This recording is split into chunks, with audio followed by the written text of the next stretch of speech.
Student आज academy YouTube channel पे ये हमारा जीओसी का लेक्चर नंबर 17 है, जिसमें हम इंटरमीडिएट आपके लिए लेके आए हैं कार्बीन। कार्बीन एक्चुअल में क्या होता है, कार्बीन के बारे में जानकारी करेंगे, इसको बनाने के मेथड, क्या स्टेबिलिटी होती है, क्या इसकी केमिकल रिएक्शनों में कहाँ ये यूज होता है।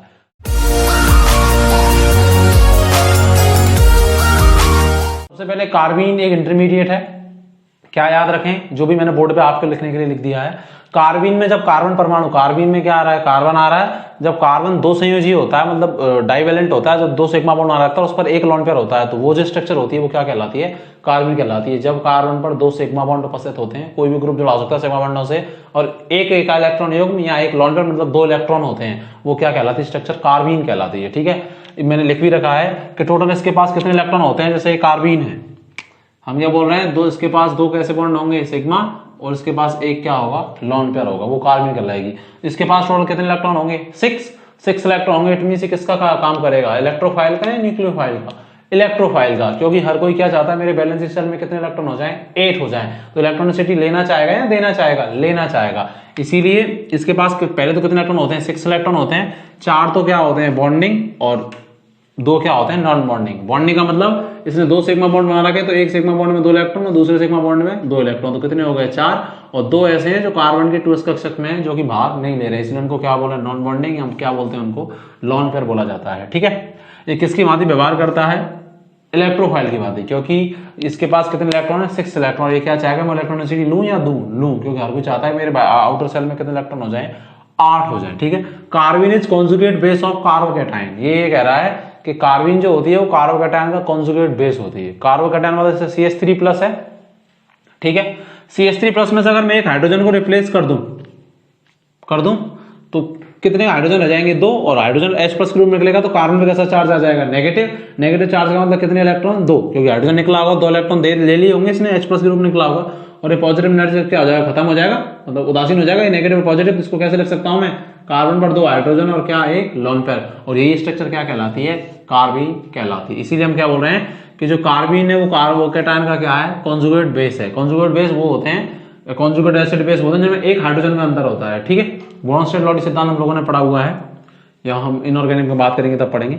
ये इसमें से एक, दोनों में से एक हाइड्रोजन का तो अंतर है। ये कॉन्जुगेट बेस क्यों है, क्योंकि H+ ले लेगा तो वापस इसमें चेंज हो जाएगा, और ब्रोंस्टेड-लॉडी के अनुसार जो प्रोटॉन ग्रहण करते हैं वो क्या कहलाते हैं, कॉन्जुगेट बेस। इसीलिए बोल रहे हैं कि carbon is conjugate base of carbocation. यहाँ बोल सकते हैं carbocation is conjugate acid of carbon, क्योंकि अगर H+ दे रहा है तो जो H+ देते हैं वो एसिड होते हैं। ठीक है, depending of nature of 2 non bonding electron, जिसके पास जो लोन पेयर है, एक लोन पेयर तो कितने इलेक्ट्रॉन है इसके पास, 2। इनके आधार पर कार्बन को 2 भागों में बांटा गया है। ठीक है, कैसे बांटा गया है, मुझे पता है कि कार्बन जो होता है C6, इसके पास एक तो कौन सी ऑर्बिटल होती है, 2s आउटर, और एक क्या होती है, 2p।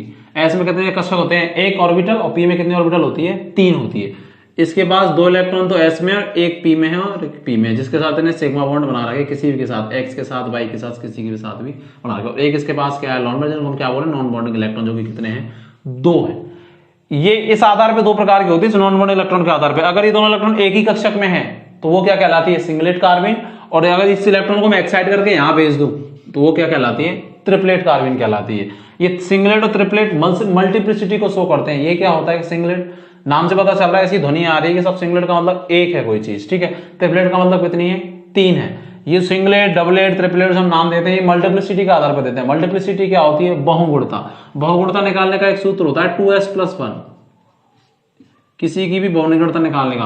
S यहाँ होता है स्पिन क्वांटम नंबर, चक्रण क्वांटम संख्या। जब एक कक्षक में एक इलेक्ट्रॉन होता है उसके लिए कितना होता है, +12, और जब दोनों का इलेक्ट्रॉन एक ही कक्षक में होते हैं तो एक के लिए +12 और एक के लिए -12।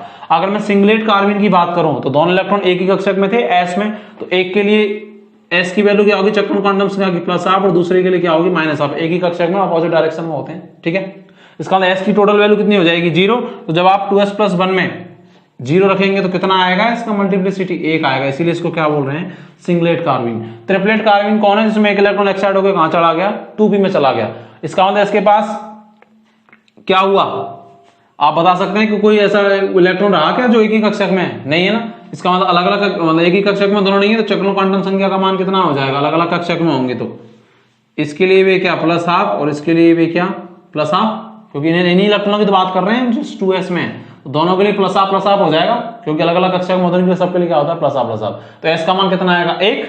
एक को जब 2s+1 में रखोगे तो 2 एकम 2 और प्लस 3, तो मल्टीप्लिसिटी कितनी आएगी 3 आएगी, इसीलिए क्या लगा रखा है ट्रिपलेट इसको बोल रहे हैं। ठीक है, और हम बात कर सकते हैं इसके बारे में कि इस पर जो हाइब्रिडाइजेशन होता है सिंगलेट वाली कार्बीन पर जो कार्बन वो होता है sp2, कैसे 1 सिग्मा 2 सिग्मा और 1 सिग्मा दोनों इलेक्ट्रॉन, तो इसको क्या बोल सकते हैं लॉन पेयर, एक ही ऑर्बिटल में दोनों इलेक्ट्रॉन, तो लॉन पेयर, तो 2 सिग्मा और 1 लॉन पेयर कितने हो गए 3, 3 का मतलब sp2। ट्रिपलेट जो कार्बन होती है उसमें कितने सिग्मा बॉन्ड है 2, और ये लॉन पेयर कहलाएगा क्या ये जो इलेक्ट्रॉन आप बचे हैं नॉन बॉन्डिंग नहीं, क्योंकि लॉन पेयर होते हैं जब इलेक्ट्रॉन एक ही कक्षा एक ही ऑर्बिटल में होते हैं, यहाँ अलग अलग ऑर्बिटल में, इसलिए लॉन पेयर नहीं कहलाएगा। तो जो ट्रिपलेट कार्बन होती है उसमें कार्बन पे कौन सा हाइब्रिडाइजेशन होता है sp की, और कितने सिग्मा बॉन्ड है 2 सिग्मा बॉन्ड है। अगर मैं बोलूं कि ये कैसी नेचर में है डाईमैग्नेटिक, क्योंकि इसके पास अनपेयर्ड इलेक्ट्रॉन नहीं है, दोनों एक ही कक्षक में है, तो पेयर्ड है दोनों, जिसमें पेयर्ड इलेक्ट्रॉन होते हैं अनपेयर्ड नहीं होते हैं वो क्या कहलाते हैं डाईमैग्नेटिक। अगर मैं ट्रिपलेट कार्बन की बात करूं तो अनपेयर्ड इलेक्ट्रॉन है वो जिनमें अनपेयर्ड इलेक्ट्रॉन होते हैं वो क्या कहलाते हैं पैरामैग्नेटिक कहलाते हैं। ठीक है, जो सिंगलेट कार्बन होती है वो लीस्ट स्टेबल होती है क्योंकि इलेक्ट्रॉन एक ही कक्षक में होते हैं तो रिपल्सन ज्यादा लगता है। ठीक है, मल्टीप्लिसिटी के आधार पर भी बता सकते हैं, जबकि इसमें क्या होता है अलग अलग कक्षक में तो रिपल्सन कैसा लगता है कम, तो स्टेबिलिटी कैसी होती है ज्यादा, इसीलिए triplet carbon more stable then singlet carbon. Carbon की दो नेचर हो सकती है क्या, एक तो वो क्या करे इलेक्ट्रोफाइल मतलब इलेक्ट्रोनिसिटी, अगर वो उसके साथ कोई ऐसा ग्रुप जुड़ रहा है जैसे ये कार्बन है इसके 2 सिग्मा बॉन्ड रखता है उसके पास लॉन पेयर है, कोई ऐसे ग्रुप इसके साथ जुड़ रहे हैं जो इसको इलेक्ट्रोनिसिटी क्या कर रहे हैं दे रहे हैं इलेक्ट्रोनिसिटी डोनेट कर रहे हैं, तो दे रहे हैं तो इस कार्बन पे जब दो संयोजी है इलेक्ट्रोनिसिटी दे रहे हैं, इट मींस इलेक्ट्रोनिसिटी बढ़ा रहे हैं घटा रहे हैं बढ़ा रहे हैं, तो ये कार्बन किसकी भांति व्यवहार करेगा फिर न्यूक्लियोफाइल की भांति व्यवहार करेगा। ठीक है, इसके साथ कोई ऐसे ग्रुप जुड़ रहे हैं जो इलेक्ट्रोनिसिटी अपनी और क्या कर रहे हैं ले रहे हैं, इलेक्ट्रॉन विड्रॉइंग, इलेक्ट्रॉन डेंसिटी अपने क्या कर रहे हैं आकर्षित कर रहे हैं, तो फिर कार्बन की नेचर कैसी होगी इलेक्ट्रोफिलिक होगी। जनरली कैसी होती है इलेक्ट्रोफिलिक होती है 6 इलेक्ट्रॉन होते हैं, लेकिन कोई जुड़ गया और इलेक्ट्रॉन दे रहा है तो 8 हो जाएंगे, इसका मतलब फिर वो दे सकता है, और कोई ऐसा जुड़ रहा है जो ले लेगा पहली कमी ले लेगा तो फिर किसकी भांति व्यवहार करेगा इलेक्ट्रोफाइल की भांति, और कोई ऐसा जुड़ रहा है जो इलेक्ट्रोनिसिटी क्या कर रहा है डोनेट कर रहा है, तो फिर कार्बन पे इलेक्ट्रोनिसिटी बढ़ जाएगी तो किसकी भांति व्यवहार करेगा न्यूक्लियोफाइल, क्योंकि जिनके पास इलेक्ट्रोनिसिटी ज्यादा होती है वो दे सकते हैं और जो दे सकते हैं वो न्यूक्लियोफाइल। जनरली कार्बन का नेचर कैसा होता है इलेक्ट्रोफाइल होता है, क्योंकि उसके आउटर सेल में कितने इलेक्ट्रॉन होते हैं 6 होते हैं, लेकिन जुड़ने वाले ग्रुप के आधार पर इनका नेचर क्या हो जाता है चेंज। अगर इलेक्ट्रॉन डोनेटिंग जुड़ रहा है तो इसका नेचर कैसा हो जाएगा न्यूक्लियोफिलिक, इलेक्ट्रॉन विड्रॉइंग जुड़ रहा है इलेक्ट्रॉन आकर्षित जुड़ रहा है तो इनका नेचर कैसा हो जाएगा इलेक्ट्रोफिलिक। जनरली कैसा होता है इलेक्ट्रोफाइल, क्योंकि आउटर सेल में कितने इलेक्ट्रॉन होते हैं 6। सिंगलेट ट्रिपलेट, सिंगलेट में कौन सा हाइड्रोजन है sp2, ये प्रतियोगी परीक्षाओं के क्वेश्चन है। sp अनपेयर्ड इलेक्ट्रॉन इसमें कितने होते हैं 2 होते हैं, इनमें अनपेयर्ड इलेक्ट्रॉन कितने हैं 0, अगर मैं लिखना चाहूं तो 0 ही तो होंगे क्योंकि दोनों एक ही कक्षक में, तो पेयर्ड दोनों के दोनों, ये diamagnetic paramagnetic more stable less stable, इसको लिख लें। ठीक है, आगे बात करते हैं, कर लेते हैं कार्बन को बनाने के मेथड का क्या है। बहुत सारे मेथड में एक एक करके बात कर लेते हैं। एमओपी का मतलब मेथड ऑफ प्रिपरेशन। सबसे पहले इसको बनाया जाता है हेलोफॉर्म रिएक्शन में, या जिसको राइमर-टीमर रिएक्शन भी होती है, जिसमें अभिक्रिया कराई जाती है किसी भी कंपाउंड की क्लोरोफॉर्म प्लस बेस के साथ KOH के साथ कराई जाती है CH_Cl3 की। तो उसमें क्या होता है इंटरमीडिएट ग्रुप में कार्बन की फॉर्मेशन होती है। जैसे देख लेते हैं क्या होते हैं। क्लोरोफॉर्म क्या होता है CH_Cl3 मतलब 3 तो Cl और एक H, उसकी अभिक्रिया के साथ कराते हैं बेस के साथ। तो बेस क्या करता है प्रोटॉन निकालने का काम करता है, तो वो क्या करेगा H+ को बाहर निकाल देगा, तो क्या बन जाएगा CCl3 माइनस बन जाएगा कि नहीं बन जाएगा। अरे ये होता है क्लोरोफॉर्म। बेस क्या करेगा यहाँ से OH माइनस इसको निकालेगा, कार्बन पे कैसा चार्ज आ जाएगा पॉजिटिव, नेगेटिव आ जाएगा कार्बन पे H+ के रूप में निकलेगा, H2 बाहर निकल जाएगा। अगले स्टेप में क्या होगा Cl माइनस बाहर निकलेगा और कार्बन पे कैसा चार्ज आ जाएगा पॉजिटिव, तो कितने Cl रह जाएंगे इस कार्बन पे 2, हाइड्रोजन निकला जाए तो नेगेटिव आया और Cl निकला जाए पॉजिटिव आया तो इक्वल टू क्या हो जाएगा चार्ज 0, लेकिन नेगेटिव का मतलब 2 इलेक्ट्रॉन, तो क्या बन जाएगी C 2 सिग्मा बॉन्ड, तो इसको बोलेंगे डाइक्लोरोकार्बन। इसीलिए जो राइमर-टीमर रिएक्शन होती है हेलोफॉर्म रिएक्शन होती है उसमें इंटरमीडिएट के रूप में कौन बनता है डाइक्लोरोकार्बन का फॉर्मेशन होता है। होता कैसे हम लोगों ने देख लिया। एक बात याद रखें कि कार्बन कभी भी जब बनती है तो वो हमेशा किस में चेंज होती है सिंगलेट कार्बन में, लेकिन कभी भी अगर तीर के निशान के ऊपर कोई इनर्ट गैस लिखी हुई है, इनर्ट गैस का मतलब आर्गन क्लोरीन वो नहीं, आर्गन हीलियम नियम वाली नहीं, जो उदासीन गैसेस हैं, क्या क्या लिखा हो सकता है, जैसे मैंने आपके लिए लिख दिया है, जैसे कार्बन डाइसल्फाइड CCl4N2Cl2 मैंने लिखा हुआ है कि इनिशियली द कार्बन फॉर्म है singlet nature always but in the presence of inert gas CH2CCl4N2CF2Cl2 it will convert into triplet carbon. ठीक है, अगर तीर के निशान पे कुछ नहीं लिखा हुआ है तो जो कार्बन ऑलवेज फर्स्टली किस में कन्वर्ट होती है सिंगलेट कार्बन में। लेकिन कभी भी आपको प्रतियोगी परीक्षा में क्वेश्चन और आपसे पूछा जाए कौन सी कार्बन बन रही है, तो अगर तीर के निशान पे ये इनर्ट गैसें लिखी हुई हैं, ठीक है, एरो पे, तो हमेशा वहां कौन सी कार्बन बनेगी ट्रिपलेट कार्बीन। ऐसा क्यों होता है? ऐसा होता है मॉलिक्यूलर कॉलिजन की वजह से। मॉलिक्यूलर कॉलिजन की वजह से मतलब क्या होता है कि जब इनर्ट गैस मिलाई जाती है तो इनमें अट्रैक्शन होता है, और अट्रैक्शन कभी भी होता है मॉलिक्यूलर कॉलिजन आपस पास आते हैं, एनर्जी क्या होती है? रिलीज। और जब एनर्जी रिलीज होती है तो रिलीज एनर्जी जो इलेक्ट्रॉन जो पेयर्ड था उसको क्या करने में काम आ जाती है? एक्साइट करने में, और वो कहां चला जाता है? 2s से 2p में। तो वो कौन सी कार्बन बन जाती है? ट्रिपलेट कार्बन बन जाती है। जैसे एग्जांपल देखें, CHBr3 वही OH, वही एक H को निकालेगा बाहर तो H2, फिर Br बाहर निकल जाएगा तो क्या बन जाएगा? Dibromo carbon. इसका मतलब 2 इलेक्ट्रॉन यहाँ, इसको लोन पर भी लिख सकते हैं। CHI3 OH वही H+ को बाहर निकालेगा तो H2O बाहर, लेकिन तीर निशान पे क्या लिखा हुआ है? CCl4। यहाँ कुछ नहीं लिखा होता तो इस कार्बन को मैं क्या बोलता? इसको बोलता मैं singlet carbon, singlet dibromo carbon बोलता। ठीक है, वही H2O बाहर निकलेगा और I- बाहर निकल जाएगा। ठीक है, लेकिन तीर निशान पे क्या लिखा हुआ? CCl4। तो कौन सी कार्बन बनेगी? सिंगलेट या ट्रिपलेट? ट्रिपलेट बनेगी तो इलेक्ट्रॉन एक ही कक्षक में होंगे या अलग अलग में होंगे। ठीक है, ट्रिपलेट कार्बन की फॉर्मेशन होगी। अब कहीं ऐसी कंडीशन आ गई कि तो Cl लिखा है, Br लिखा है और कोई एक ग्रुप और लिखा है इलेक्ट्रॉन, ये मेथॉक्सी ग्रुप होता है, वो CH3। सबसे पहले कोई OH क्या करेगा? H+ को बाहर निकालेगा। ये तो कंफर्म है कौन सी कार्बन बनेगी? इसमें CH2 लिखा हुआ है तो ट्रिपलेट कार्बन। ठीक है, ये तो कंफर्म है। लेकिन अब ट्रिपलेट में कौन सी बने? आपको 4 ऑप्शन दे देगा, एक जगह Br लगा देगा, एक जगह Cl, एक जगह I और OMe और ऐसे लगा देगा। तो आपको क्या करना है? लीविंग ऑर्डर याद रखना है। ठीक है, क्या रखना है? अगर हेलोजन की बात करें आपसे, हेलोजन के रेस्पेक्ट में सबसे ज्यादा लीविंग ग्रुप होता है आयोडीन, फिर ब्रोमीन, फिर क्लोरीन और फिर कौन? फ्लोरीन होता है। ठीक है, इसीलिए कभी भी अगर ये हेलोजन लग रहे हैं तो जो लीविंग ग्रुप होगा वो कौन होगा? सबसे पहले आयोडीन, फिर ब्रोमीन, फिर क्लोरीन और फिर कौन? फ्लोरीन। तो अगर इन तीनों में बात करें तो कौन पहले निकलेगा? ब्रोमीन सबसे पहले निकलेगा। ठीक है, हेलोजन की बात करें, मैथॉक्सी तो देने वाला तो इसको देगा, उसको इलेक्ट्रॉन चाहिए तो कोई दिक्कत, ये तो निकलेगा नहीं। हेलोजन में पहले कौन निकलेगा? Br निकलेगा। ठीक है, अगर Br और I होते तो पहले कौन निकलता? I। अगर F और Cl होते तो कौन निकलता? Cl। इसीलिए क्या बन जाएगा? क्लोरोमेथॉक्सी। और क्या बन जाएगी? कार्बन। कार्बन में भी कौन सी? ट्रिपलेट की होगी। तीर के निशान में और एरो पे क्या लिखा हुआ है? कार्बन डाइसल्फाइड या इनर्ट गैस लिखी हुई है। ठीक है, इसका मतलब हमेशा याद रखें जो वीक बेस होते हैं वो हमेशा कैसे, जो वीक होते हैं वो क्या होते हैं? गुड लिविंग ग्रुप होते हैं। क्योंकि यहाँ की मुझे पता है कभी भी जब ग्रुप के एलिमेंट आते हैं तो बॉन्ड लेंथ के आधार पर आंसर दिया जाता है, साइज के आधार पे। तो आयोडीन वाले की साइज, जैसे आयोडीन जुड़ रहा होता है या Cl जुड़ रहा होता है या Br, तो सबसे ज्यादा साइज किसका होता है? आयोडीन का। तो बॉन्ड लेंथ ज्यादा तो आसानी से बॉन्ड किया हो जाता, ब्रेक हो जाता। ठीक है, और देख लें एक बार इसको और अच्छे से। और कभी भी तीर के निशान पे अगर ये लिखी हुई हैं जितनी भी नट गैसेस हैं तो वो क्या करेंगी? ट्रिपलेट कार्बन को फॉर्मेशन करेगी, क्योंकि उसमें मॉलिक्यूलर कॉलिजन होगा और जो सिंगलेट कार्बन में इलेक्ट्रॉन था एक ही कक्षक में 2s में कार्बन के, उसको कहाँ सेट करा देंगी?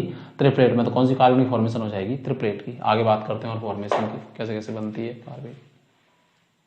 बात कर लेते हैं कार्बन को और किस किस से बनाया जा सकता है हेलोफॉर्म रिएक्शन या रायमेटिमान के अलावा। डाइएजोमेथेन से भी बनाया जा सकता है। डाइएजोमेथेन क्या होता है? फॉर्मूला रटना नहीं है। मेथेन क्या होता है? CH4। CH4 में से 2 हाइड्रोजन को हटा दो और एजो ग्रुप होता है, N2 ग्रुप होता है, एजो ग्रुप उसको जोड़ दो, CH2N2 क्या कहलाता है? डाइएजो ग्रुप कहलाता है। इससे कैसे बनाया जा सकता है आप लोग देख सकते हैं। टाइम को बचाने के लिए हम लोग इस पर लिख देते हैं, वरना इतनी कोई बड़ी बात भी नहीं लिखना, क्योंकि मैं ही तो पढ़ा रहा हूँ। ये क्या करेगा? डाइएजोमेथेन CH2 और क्या? N2। नाइट्रोजन जब 4 बॉन्ड बना रहा है तो नाइट्रोजन पे कैसा चार्ज आ जाता है? पॉजिटिव चार्ज आ जाता है, क्योंकि नाइट्रोजन 3 बनाता है जनरली, अगला बॉन्ड बनाएगा तो इलेक्ट्रॉन देगा तो पॉजिटिव चार्ज, इस पे नेगेटिव। ये वाला यहाँ शिफ्ट होगा नेगेटिव चार्ज, तो ये वाला कहाँ शिफ्ट हो जाएगा? इधर। यहाँ कैसा बॉन्ड बन जाएगा? Triple bond. ये नेगेटिव है तो किसमें चेंज हो जाएगा? उदासीन में। इस पर कोई फर्क पड़ेगा क्या? नहीं। पहले भी 4 बॉन्ड बना रखे तो अभी भी कितनी बॉन्ड बना रखे? 4। 3 इधर और 1 इधर, 4। ठीक है, इसका मतलब इसको मैं ऐसे लिख सकता हूँ कि N2 प्लस और CH2 माइनस। यहाँ से कौन सी गैस बाहर निकल जाएगी? N2 गैस बाहर निकल जाएगी। तीर के निशान में क्या लिख रहा होगा? डेल और क्या? H। सूर्य का रिएक्शन को फॉरवर्ड डायरेक्शन में कराने के लिए। ठीक है, निकल जाएगा तो कार्बन पे कैसा चार्ज आएगा? पॉजिटिव। तो पॉजिटिव नेगेटिव तो उदासीन हो जाएगा, और नेगेटिव चार्ज मतलब कितने इलेक्ट्रॉन? 2 इलेक्ट्रॉन। तो ये क्या बन जाएगी? कार्बन बन जाएगी। इससे कार्बन में 2 बॉन्ड बना रखे हैं और एक क्या है इसके पास? Lone pair non bonding electron है। ठीक है, 2। ये क्या कहलाती है? कार्बन कहलाती है। एग्जाम्पल आपको जैसे ये आ गया, ये सेम ही है, कोई बात नहीं। अगर ये चेंज है तो क्या दिक्कत है? ये अपने इलेक्ट्रॉन यहाँ देगा, ये यहाँ देगा, तो वही स्ट्रक्चर बनेगी सेम। ये तो यहाँ है ही सिंगल बॉन्ड, कैसा चार्ज आ जाएगा इस कार्बन पे? Negative. N triple bond N, वही नाइट्रोजन बीच वाले पे पॉजिटिव। यहाँ से कौन सी गैस बाहर? यहाँ नेगेटिव आया है, कौन सी गैस बाहर निकल जाएगी? N2। और क्या बन जाएगी? यहाँ क्या आ जाएगा? 2 इलेक्ट्रॉन और एक कार्बन बन जाएगी। ठीक है, कीटीन। कीटीन क्या होता है? CH2O होता है, कीटीन होता है CH2 double bond C double bond O। Carbon एक तरफ तो ऑक्सीजन के साथ डबल बॉन्ड बना रखा हो और एक तरफ कार्बन से डबल बॉन्ड बना रखा हो, वो स्ट्रक्चर क्या कहलाती है? कीटीन कहलाती है। इससे कैसे बनाया जा सकता है? देखो, ऑक्सीजन के पास क्या है? Lone pair. लोन पेयर तो दे देगा, ये इधर दे देगा तो कार्बन कितने बॉन्ड बना लेगा? 5। कार्बन 5 बॉन्ड बनाता नहीं तो इलेक्ट्रॉन कहाँ शिफ्ट हो जाएंगे? इधर। ये स्ट्रक्चर बन जाएगी यहां से क्या हो जाएगा, CO गैस बाहर निकल जाएगी, कार्बन मोनोऑक्साइड CO, ठीक है। अगर ये बाहर निकलेगी तो इलेक्ट्रॉन लेके निकलेगी तो उस पर नेगेटिव, इलेक्ट्रॉन लेके निकलेगी तो कैसा आ जाएगा, पॉजिटिव, पॉजिटिव नेगेटिव क्या हो जाएगा, खत्म चार्ज, मतलब ओवरऑल चार्ज क्या हो जाएगा, 0। लेकिन नेगेटिव चार्ज में कितने इलेक्ट्रॉन होते हैं, 2, तो क्या बन जाएगी, कार्बन की फॉर्मेशन हो जाएगी। From acetic acid, acetic acid क्या होता है, CH3COOH होता है एसिटिक एसिड, ठीक है।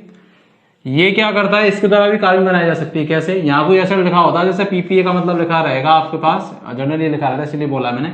कोई भी स्ट्रॉन्ग एसिड जो H+ देता है, पॉलीफॉस्फोरिक एसिड H3PO4 होता है, ये इसकी यहाँ से क्या दान करेगा, H+, ऑक्सीजन के पास क्या होती है लॉन पेयर, तो ये क्या करेगा यहाँ पर अटैक कर देगा, ये किसमें चेंज हो जाएगा, OH2+ में ऑक्सीजन 3 बॉन्ड बनाता है तो पॉजिटिव चार्ज, अगर कोऑर्डिनेशन बॉन्ड नहीं बना रखा तो इलेक्ट्रॉन लेके निकलेगा, ऑक्सीजन कभी भी पॉजिटिव चार्ज बर्दाश्त नहीं करता, तो इलेक्ट्रॉन लेके निकल जाएगा।